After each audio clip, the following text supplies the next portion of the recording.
untuk terus mempertahankan bahwa proses yang ditangani oleh tim sus ini berjalan secara transparan, kemudian objektif, dan juga akuntabel. Kalau rekonstruksi nggak transparan kayak begini, ini artinya apa? Kan omong kosong semua ini, bla bla bla bla bla bla bla bla ya. Omong kosong semua ini. Jadi kalau ditanya hukum, tanya hukum yang ngomong transparan itu, akuntabel itu apa? Apakah akuntabel itu nggak ke publik dan nggak ke korban? Apakah cara begini mereka memperlakukan kami? Ya, saya nggak mau pendekatannya normatif. Kita yang konkret aja lah. Ya, transparansi, keadilan publik mau di mana ini kalau kayak begini? Ini kan artinya saya kalau polisi mengorganisir BRIMOB, mengorganisir penyidik-penyidiknya, saya bersama dengan kalian harus mengorganisir rakyat supaya ini transparan, karena biasanya kalau ditekan sama rakyat baru kita ngomong transparan. Nah, sekarang berupaya dibenarkan. Tapi sayangnya upaya membenarkan ini itu setengah-setengah. Dari mana kita tahu? Bagaimana pengacaranya Baradae, Brigadir J tidak diikutkan, tidak diperbolehkan masuk. Ini artinya apa? Ada hal yang dilanggar. Presiden bilang jangan ada yang ditutup-tutupi. Lalu juga Kapolri juga bilang kita akan terbuka transparan. Nah, kalau transparansi itu lambangnya itu adalah kehadiran semua orang yang mempunyai berkepentingan di situ. Tapi mengapa pengacaranya dilarang masuk? Seolah-olah nanti kami jadi bagian dari skenario-skenario ini yang omong kosong. Ini untuk yang kedua kali. Kalian ingat ya, di sini mungkin ada yang hadir nggak? Saya kan prarekonstruksi di sana. Prarekonstruksi itu kan omong kosong kan? Saya masih bisa masuk ke dalam. Sekarang rekonstruksi katanya, berkasnya katanya udah dikirimkan. Apakah ini bukan artinya mencari simpul untuk deal bagaimana cara jalan keluar dengan judul mempercepat proses? Sementara proses bonsai, ya kan, BAP yang tidak jelas. Jadi ini jangan sampai salah orang dan peradilan sesat.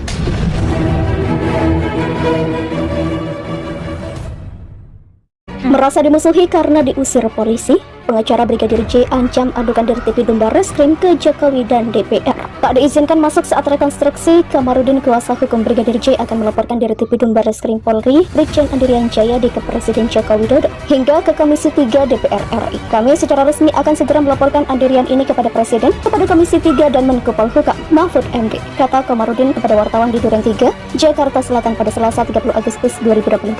Menurutnya, sebagai kuasa hukum pelapor yakni Brigadir J, dirinya harusnya boleh masuk saat rekonstruksi digelar. Sama halnya dengan kuasa hukum kelima tersangka yang diperbolehkan masuk, sementara pengacara dari para tersangka boleh, jaksa, LPSK, Komnas HAM boleh. Daripada kami dimusuhi, masih banyak kegiatan berharga. Lebih baik kami pulang, toh percuma kami di sini tidak bisa melihat apapun, kata Kamarudin. Dia mengaku diusir oleh Andrian saat timnya tiba di rumah pribadi Verdi Sambo yang berada di Saguling. Dari Tipidum yang memulai tidak boleh. Awalnya boleh, tetapi begitu dari Tipidum masuk, penasihat hukum pelapor tidak boleh. Demikian jelasnya. Ada 78 adegan. Rekonstruksi pembunuhan Brigadir J segera digelar di Duren 3, Jakarta Selatan hari ini, Selasa 30 Agustus 2022. Dari Tipidum Barreskrim Polri, Brigjen Andrian Jayadi mengatakan terdapat 78 adegan yang akan diperagakan oleh 5 tersangka. Sebanyak 78 adegan itu meliputi 3 lokasi. Kegiatan yang direka ulang meliputi peristiwa yang terjadi di rumah Magelang, rumah Saguling, dan rumah Duren 3 meliputi 78 adegan, kata Andi. Andi merinci 78 adegan terjadi di 3 lokasi, yaitu di rumah Magelang sebanyak 16 adegan yang terjadi pada tanggal 4, 7, 8 Juli 2022. Kemudian di rumah Saguling sebanyak 35 adegan yang terjadi pada tanggal 8 Juli 2022. Selanjutnya ketiga di rumah Duren 3 sebanyak 27 adegan. Diketahui rekonstruksi hari ini akan menghadirkan 5 tersangka, yaitu Verdi Sambo dan istrinya Putri Chandrawati, Baradae alias Richard Eliezer, Brigadir RR alias Ricky Rizal, dan KM alias Kuat Ma'ruf akan dihadirkan langsung. Terkecuali Putri Chandrawati, 4 tersangka lainnya akan menjalani rekonstruksi dengan menggunakan baju tahanan. Putri Chandrawati tidak akan menggunakan baju tahanan lantaran belum berstatus tahanan meski telah ditetapkan tersangka. Polri jelaskan alasan tak izinkan pengacara Brigadir J ikut rekonstruksi. Pengacara keluarga Brigadir Nopriansyah Yosua Huta Barat atau Brigadir J mengaku kecewa karena tak diizinkan mengikuti rekonstruksi. Polisi menjelaskan alasan pengacara Brigadir Yosua tak diperbolehkan mengikuti rekonstruksi. Yang wajib hadir dalam proses reka ulang atau rekonstruksi adalah penyidik, JPU, para tersangka dan saksi beserta kuasa hukumnya, kata Dirtipidum Barreskrim Polri Brigjen Andrian Jayadi. Andrian mengatakan rekonstruksi digelar untuk kepentingan penyidikan. Dia mengatakan ada pengawas eksternal, yakni Komnas HAM, LPSK, dan Kompolnas yang mengawasi rekonstruksi. Jadi tidak ada ketentuan proses reka ulang atau rekonstruksi wajib menghadirkan korban yang sudah meninggal atau kuasa hukumnya. Demikian ujarnya. Merasa dimusuhi karena diusir polisi, pengacara Brigadir J ancam adukan Dirtipidum Barreskrim ke Jokowi dan DPR.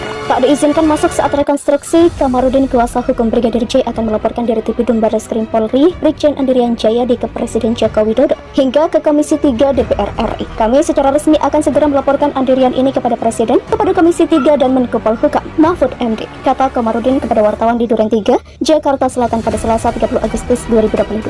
Menurutnya, sebagai kuasa hukum pelapor yakni Brigadir J, dirinya harusnya boleh masuk saat rekonstruksi digelar. Sama halnya dengan kuasa hukum kelima tersangka yang diperbolehkan masuk, sementara pengacara dari para tersangka boleh, jaksa, LPSK, Komnas HAM boleh. Daripada kami dimusuhi, masih banyak kegiatan berharga. Lebih baik kami pulang, toh percuma kami di sini tidak bisa melihat apapun, kata Kamarudin. Dia mengaku diusir oleh Andrian saat timnya tiba di rumah pribadi Verdi Sambo yang berada di Saguling. Dirtipidum yang memulai tidak boleh. Awalnya boleh, tetapi begitu Dirtipidum masuk, penasihat hukum pelapor tidak boleh. Demikian jelasnya. Ada 78 adegan. Rekonstruksi pembunuhan Brigadir J segera digelar di Duren 3, Jakarta Selatan hari ini, Selasa 30 Agustus 2022. Dirtipidum Barreskrim Polri Brigjen Andrian Jaya mengatakan terdapat 78 adegan